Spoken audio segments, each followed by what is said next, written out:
Yes, students, till now we have studied the acidic nature of alcohols and phenols.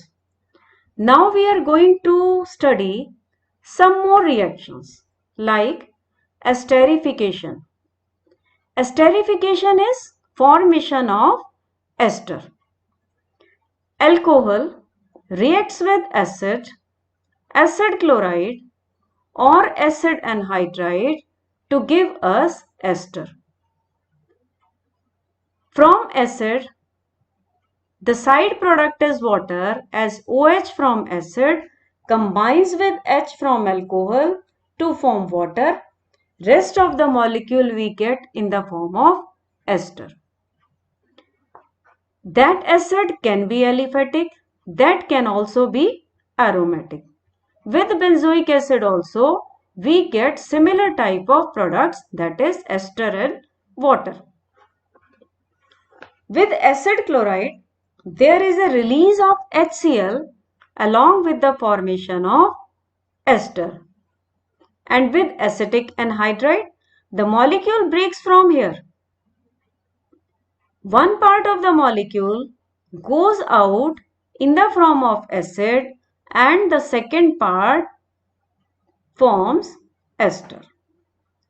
Similar reactions are also possible with phenols. With phenol also, similar type of product, like with acidic anhydride we get ester and acid, and with acid chloride we get ester and HCl. There is one very important application of esterification, and that is formation of aspirin. Aspirin is widely used in medicines and it has analgesic. Analgesics means pain relieving, anti-inflammatory and antipyretic. Antipyretic means it brings down the body temperature during fever. This is a salicylic acid and this is acetic anhydride. Now this phenolic part of salicylic acid reacts with acetic anhydride to form esteric part here. Here you can see the ester formation. Removal of acid molecule. So this molecule becomes acetyl salicylic acid. Its commercial name is aspirin. Other reactions are involving cleavage of carbon-oxygen bond, means this bond I am talking about. First is reaction with hydrogen halides. This reaction we have also studied in first chapter of organic chemistry in the formation of alkyl halides.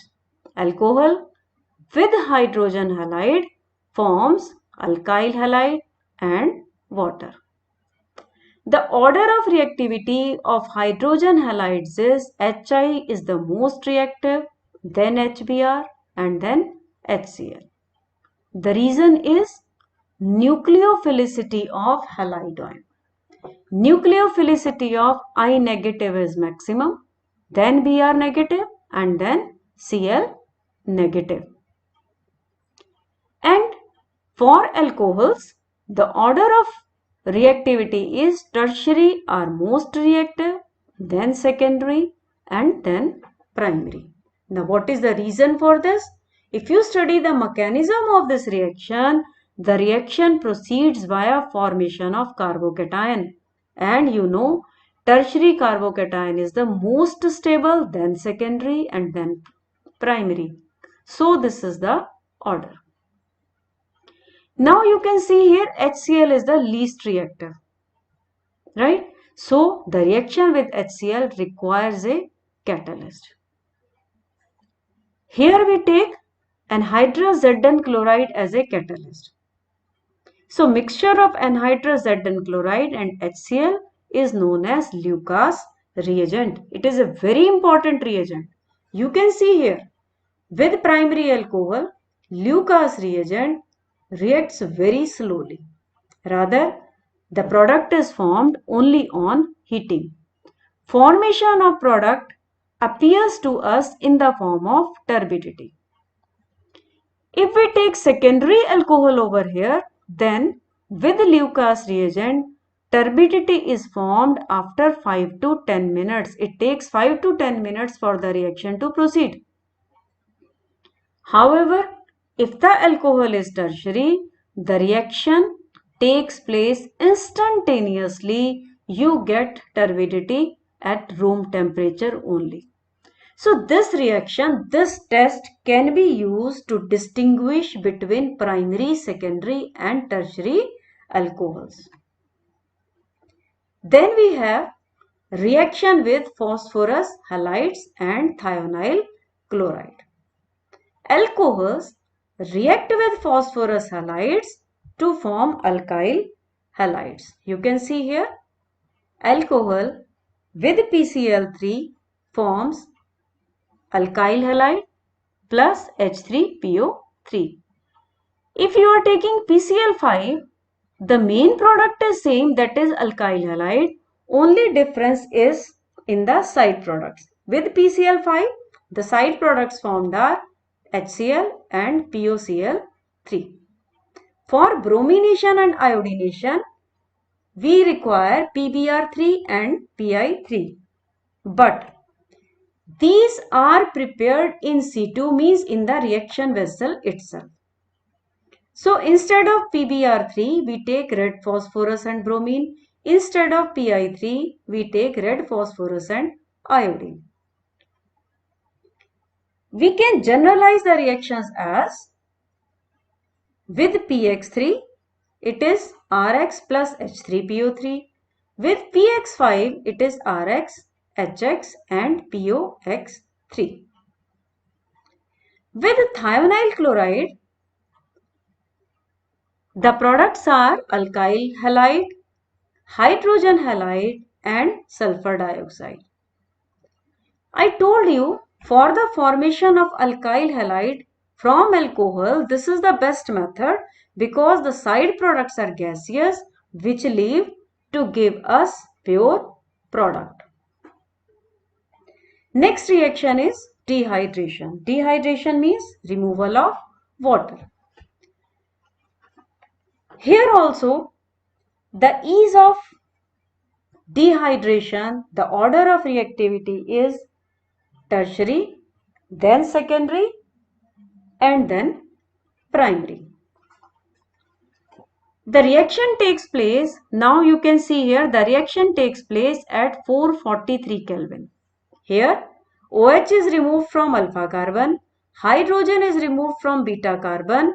So this is also called beta elimination, as we have studied beta elimination in the first chapter also. Here the alcohol is of such type that two beta carbons are there.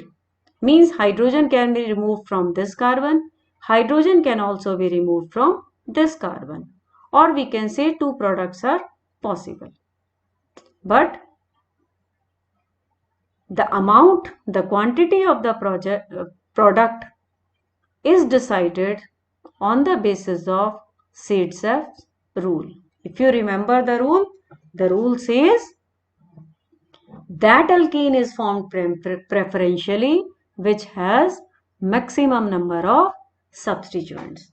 So out of these two, this will be the major in amount. Similarly, with tertiary butyl alcohol, here you can see the conditions are very much relaxed.